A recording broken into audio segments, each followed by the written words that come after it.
साल पुरानी पार्टी 50 साल पुरानी पार्टी की नजर होगी 2 साल पहले तैयार हुई एक पार्टी पर। इस बार का चुनाव अद्भुत होगा।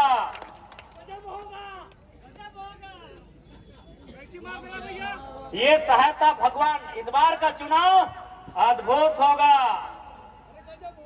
इस बार का चुनाव अद्भुत होगा और ये शरण में जिनके जाएंगे वो भगवान और भूत होगा।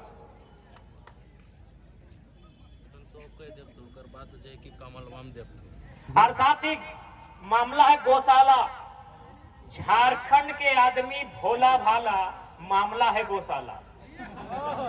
जब लूटे वाला सीधा ना लूटे पार लो तब आई गलो, कभी सेवा के नाम से, कभी कोई बाबा जी आई गलो। उत्तर प्रदेश के बाबा जी भक्त आशीर्वाद देने आए हैं, कुछ भी कर या जमीन नहीं दिया कि बाबा जी खाना हो खाए ले, पीना हो पीन ले, जे खाए ले मांगबे से देवो, गोड़वा जांच देवो, पिठिया जांच देवो, लेकिन जमीन नहीं दिया। कोई आश्रम उश्रम कथी के भी नाम पे नहीं। प्राइवेट संस्था को जमीन मत दीजिएगा। आज गौशाला को 108 एकड़ दिए थे, डीएवी को बेच दिया। बहुत लोग बाबा आएंगे, कोई आस्था के नाम पे आएंगे, कोई धर्म के नाम पे आएंगे। न हम लोग आस्था के विरोधी हैं, लेकिन न धर्म के विरोधी हैं। लेकिन जो जमीन लेने आएगा सावधान रहिएगा। कोई भी प्राइवेट संस्था को जमीन मत दीजिएगा। आज देख लीजिए गौशाला वालों का धंधा। गौशाला यानी पुण्य का काम। गौशाला यानी गौ माता को जहाँ खिलाया पिलाया जाता है, जहाँ गौ माता की सेवा होती है, ठगने का नया काम। आज डीएवी को बेच दिया है। डीएवी यानी कौन? कॉर्पोरेट। डीएवी यानी कौन?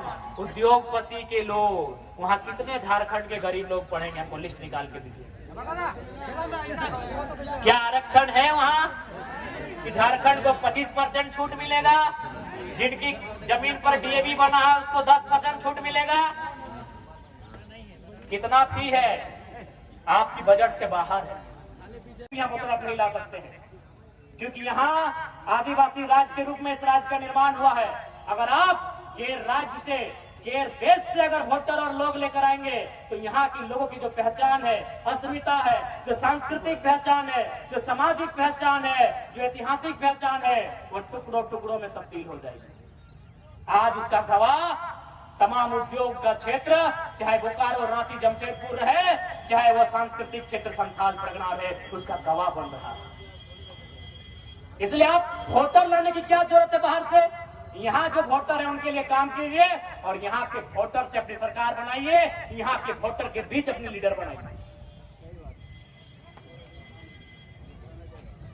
क्या गलत कह रहे हैं? लीडरशिप की कोई कमी नहीं है। ये जानबूझ के लीडरशिप देना नहीं चाहते हैं। चलिए अब तो ये भला है कि अब इनकी नजर लोकल नेताओं पे जा रही है और उसके बैकग्राउंड में पारसनाथ के टाइगर की दहाड़ खड़ी है। चाहे जेडीयू से खीरू महतो जी का सांसद बनना, बीजेपी से ढोलू महतो जी का सांसद बनना, या कांग्रेस से केशव महतो कमलेश जी का प्रदेश अध्यक्ष बनना, वो सारे बैकग्राउंड के पीछे पारसनाथ के टाइगर की आवाज खड़ी है। याद रखिएगा, उन सारे घटनाक्रम के पीछे, उन सारे बदलाव के पीछे तो समझ लीजिए एक लड़का पहाड़ से निकला है और इतना दहाड़ हुआ है। अगर हर घर से निकलेगा तो राज्य में क्या बदलाव होगा सोच लीजिए। ये हम लोग अपनी बड़ाई नहीं कर। देखो सीआर की कुछ कोर्ट भी बना था रघुवर दास के टाइम में, स्पेशल उन मामलों को देखने के लिए कोर्ट बना था। 4000 मर्डर हुआ है, पता नहीं संख्या कहाँ बढ़ेगा। नहीं बताइए, जो लोग बाहरी भीतरी की बात करते हैं हमको उत्तर दीजिए ना भाई, कि पटना में हमने कई इंच जमीन कब्जा किया है, कलकत्ता में हमने कई इंच जमीन कब्जा किया है। आप गोली मार के जमीन ले रहे बाहर के माफिया। हमारी लड़ाई उस सिस्टम से है, उन माफियाओं से है, उन दबंगों से है, उन उच्चकों से है और चोर डीसी छवि रंजन जैसे लोगों से है। जो ईमानदार है उनको नमस्कार है, चाहे वो चपरासी या हौलदार है। जो ईमानदार है उनको मेरा नमस्कार है, चाहे वो चपरासी या हौलदार है। लेकिन वो डीसी ही रहे और चोर डीसी छवि रंजन रहे तो हम बोलेंगे, कड़क के बोलेंगे, गरज के बोलेंगे। आपको तकलीफ होता है हमारी भाषा से तो हो। अरे भाई हमने किसी सभ्य व्यक्ति से झगड़ा किया है क्या, या फिर हमने किसी सभ्य लोगों से तू तड़ाक बात किया है क्या? अब जो लूटेंगे भैया, जो जिस भाषा को समझेंगे उसी भाषा में ना बात करेंगे। हम लोग श्रीमान भी जानते हैं, मान्यवर भी समझते हैं, महाशय महोदय मानगर भी समझते हैं, श्रद्ध है कम श्रद्ध है सब समझते हैं। ये आप पे डिपेंड करता है कि आप हमारे किस मूड से परिचित होना चाहते हैं। बताइए डीसी जिसकी जिम्मेवारी थी आदिवासियों की संपत्ति की सुरक्षा करना, सीएनटी की जमीनों की सुरक्षा करना, जिसकी जिम्मेवारी थी उस जिले का विकास करना, अगर वो इस प्रकार के धड़ल्ले से जमीन लुटाएगा तो क्या बोले उसको भाई, क्या बोले बताइए आप? चोर ना बोले तो क्या बोले बताइए आप ही बताइए, कोई बढ़िया शब्द है तो बोलिए। बताइए हम कहां उम्मीद करें? इसलिए आज हम लोग स्पष्ट कहना चाहेंगे कि हमारी लड़ाई एक ऐसी सिस्टम के खिलाफ है जो झारखंड को लगातार लूट रही है, हमारी नौकरियों को लूट रहे हैं, हमारी जमीनों को लूट रहे हैं, हमारे नदी नालों को भी लूट रहे हैं। उस सिस्टम के खिलाफ हमारी लड़ाई है। आज आप देखिए पारा टीचर के लोग धरना पर बैठे हैं। बताइए पारा टीचर झारखंड की शिक्षा के रीढ़, आज झारखंड में शिक्षा की रीढ़ कौन है? पारा टीचर। क्योंकि हर एक सरकारी स्कूल का चक्कर काटिए, शिक्षकों की भारी कमी है। अगर मोर्चा किसी ने संभाला है तो पारा टीचर ने संभाला है। आज इस राज्य में प्रोफेसर की बात कीजिए, गैर झारखंडी 95% गैर झारखंडी, सैलरी 1.5 लाख 2.5 लाख 3 लाख। पीजीटी शिक्षक की बात कीजिए, ओपन कोटा में 90% गैर झारखंडी। प्राइमरी टीचर की बात कीजिए, ओपन कोटा में 90% गैर झारखंडी। अरे पारा टीचर में झारखंडी लोग हैं, कम से कम उसको तो समस्या का समाधान कर दीजिए। और हम स्पष्ट कहेंगे अगर हम लोग गवर्नमेंट में आते हैं तो पारा शिक्षकों को भीख मांगने की आवश्यकता नहीं है, उनका अधिकार बनता है। 24 साल झारखंड की शिक्षा की रीढ़ बने हैं। आज हमारे पास लगभग 10 के आसपास विश्वविद्यालय हैं। रांची विश्वविद्यालय, श्यामा प्रसाद मुखर्जी विश्वविद्यालय, सिद्धू कानू विश्वविद्यालय, विनोद बिहारी महतो विश्वविद्यालय, विनोबा विश्वविद्यालय, नीलांबर पीतांबर विश्वविद्यालय, कोल्हान विश्वविद्यालय। आप तमाम विश्वविद्यालय के चक्कर काट के आइए, वहाँ प्रोफेसर होते हैं, पीएचडी करने वाले 95% गैर झारखंडी है, जिनकी सैलरी 1.5 लाख के आसपास है। अरे जहाँ 1.5 लाख मिल रहा है वहाँ नहीं, कम से कम बड़ा लोग को 25, 30, 40, 50 जो भी है उनके समस्या का समाधान यहाँ तो कीजिए। जहाँ झारखंड के लोग हैं वहाँ समस्या का समाधान नहीं होगा। क्यों? न सिस्टम कोई हाईजैक कर लिया। मनरेगा कर्मी धरने पर बैठे हैं, सहिया कर्मी धरने पर बैठे हैं, झारखंड के जो पारा स्वास्थ्य कर्मी है धरने पर बैठे हैं, जल सहिया धरने पर बैठी है, आंगनबाड़ी की सहिया सहिया धरने पर बैठी है। तो मौज कौन मना रहा है इस राज्य में? सहायक पुलिसकर्मी धरने पर बैठे हैं। कोई राजभवन में धरना पर बैठा है, कोई विधानसभा के सामने धरना पर बैठा है, कोई मुख्यमंत्री के आवास धरने पर बैठा है, कोई मोराबादी के मैदान में धरने पर बैठा है। तो सवाल ये है कि सब लोग धरने में बैठे हैं, तो इस राज्य की खनिज संपदाओं को लूट लूट के मौज कौन कर रहा है? बताइए, ये स्थिति तो नहीं होनी चाहिए थी। कमी कहाँ रही? सिस्टम में कमी रही, नेताओं के नेतृत्व में। क्योंकि हमने जिन्हें लीडर चुना वे लीडर न होके क्या है? Dealer. They are not leaders, they are dealers and they are dealing our rights. आज ये दुर्भाग्य का विषय है, हमने लीडर चुना था, लीडर। धूप में खड़ा होके पसीने को पोंछते हुए हमने मेंबर ऑफ पार्लियामेंट चुना था। मई का महीना है ना, जब एमपी को वोट देते हैं, मई का महीना होता है। धूप में खड़ा होके पसीने को पोंछते हुए हमने लीडर चुना था। लेकिन दुर्भाग्य, ये चाटुकार लोग दिल्ली में जाके डीलर बन गए। ये हमारे खनिजों का डील करते हैं, ये हमारे कोयले का डील करते हैं, ये हमारी माइका का डील करते हैं, ये यूरेनियम का डील करते हैं, और नहीं लास्ट में कुछ बचता है तो जेपीएससी जेएससी में जो सीटें हैं ये राज्यों को वहां डील करते हैं। इसलिए आज झारखंड को डीलर की नहीं लीडर की आवश्यकता है। सवाल बनता है कि लीडर कैसा होना चाहिए। नहीं है तो हम लोग बने नहीं है। सवाल बनता है कि लीडर कैसा होना चाहिए। ऐसे झारखंड की मिट्टी में बढ़िया लीडर बहुत सारे आते हैं, लेकिन मैं एक लीडर का नाम सबसे पहले लेता हूं, शहीद Sunil Mahato, member of parliament.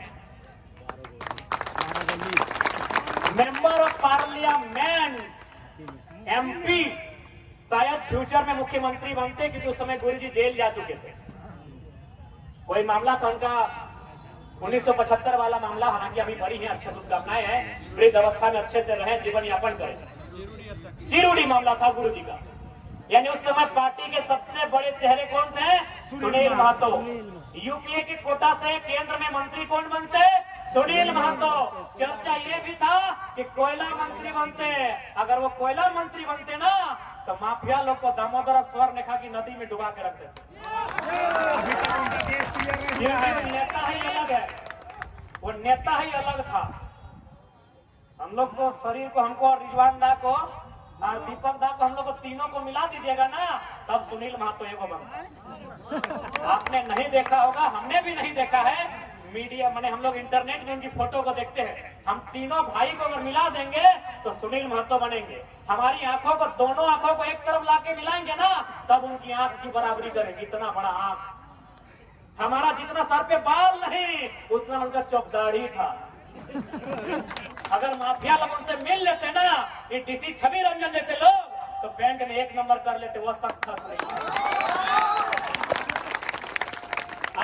आज वहाँ के लोग बताते हैं, वहाँ कोई फुटबॉल टूर्नामेंट पहले से प्लानिंग नहीं था। होली का दिन था, कोई अंगरक्षक भी नहीं था, कोई गार्ड नहीं था, पूरा प्लानिंग था कि सुनील महतो को बुलाया जाए। सुनील दा जनता के थे, जैसे हम लोग कादा कीचड़ में आपके बीच आ गए। सुनील दा जनता के थे, बोला चलो, जबकि उन्हें के साथी में रोका था कि रुकिए, जब तक हम नहीं आए आपको निकलना नहीं है। उन्होंने कहा क्या होगा, होली है, होली मनाएंगे साथ में, फुटबॉल का खेल है, फीता काट के आते हैं। सुनील महतो को रोका गया कि आप रुकिए, आप समझ नहीं रहे। बोला कुछ नहीं होगा, आधा घंटा में आ जाएंगे। वो शख्स जाता है फुटबॉल के मैदान में, पहले 4 की 5 गोलियां दागी जाती है, वो शख्स जमीन पे गिर जाता है। मारने वालों को लगता है कि सुनील महतो मर चुका है, खून नदी की तरह बहने लगता है, वो मारने वाले जाने लगते हैं। लेकिन वह तो कोई बिकने वाला, झुकने वाला इंसान थोड़ी था, और राड़ माटी का बेटा था। खड़ा होके बोलता है भैया हम तो जिंदा है अभी। अगर सुनील महतो उस दिन नहीं उठते 4-5 गोली खाने के बाद, तो एमपी के रूप में भी जिंदा होते, कोयला मंत्री भी बनते और झारखंड के मुख्यमंत्री भी बनते। लेकिन था तो इंसान बिड़ला, खड़ा हुआ, फिर गोलियां दागी गई, और एक एक करके 12 गोली दागी गई थी। और याद रखिए, एक भी गोली पीठ गए नहीं, सब कलेजे में दागी गई थी। सामने से। आज भी झारखंड की मिट्टी को ऐसे लीडर की आवश्यकता है।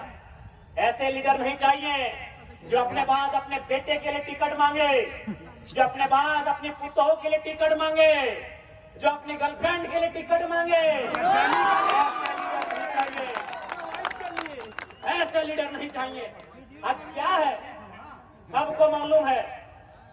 शुभंकर सहाय उनकी बेटी न राजनीति का पखो जानती है, न कभी जनता के बीच रहती है। टिकट चाहिए। हमारे रांची के पूर्व सांसद टहल जी, उनको भी बेटे के लिए टिकट चाहिए। संजय सेठ हरियाणा के व्यापारी को झारखंड से टिकट चाहिए। समरी लाल दीदी ठीक बोली कि मदन लाल के बाद, भजन लाल के बाद शर्मा, वर्मा, उराव, मुंडा, महतो कुछ ना कुछ होता है। ये लाल जी तो पूरा खफला करके बैठे हैं। राजस्थान के आदमी को टिकट चाहिए। आज ईमानदारी से बोलिए, कौन सा लीडर है जो अपने परिवार के बाहर झारखंड की चिंता करता है? आज सबको चिंता है कि मेरा बेटा कैसे सेट हो, मेरी बेटी कैसे सेट हो, मेरी पुतोह कैसे सेट हो, मेरी अर्धांगिनी कैसे सेट हो, मेरी एक्स कैसे सेट हो। आप इनको इस विषय की चिंता है, मजाक नहीं है। सबसे ज्यादा तो जितने मंत्रालय में बैठे हैं उनके बारे में चर्चा है कि ज्यादा एक्स लोग की चिंता है। सही बात है। तो आज ये इस बात की चिंता करते हैं, आज केवल अपने परिवार की चिंता करते हैं। इसीलिए आप जाके देखिए, पब्लिक को बेवकूफ बना स्कूल किसका? विधायक जी का। मॉल किसका? सांसद जी का। कॉलेज किसका? मंत्री जी का। अस्पताल किसका? सिंगल मैडम का। और हमारा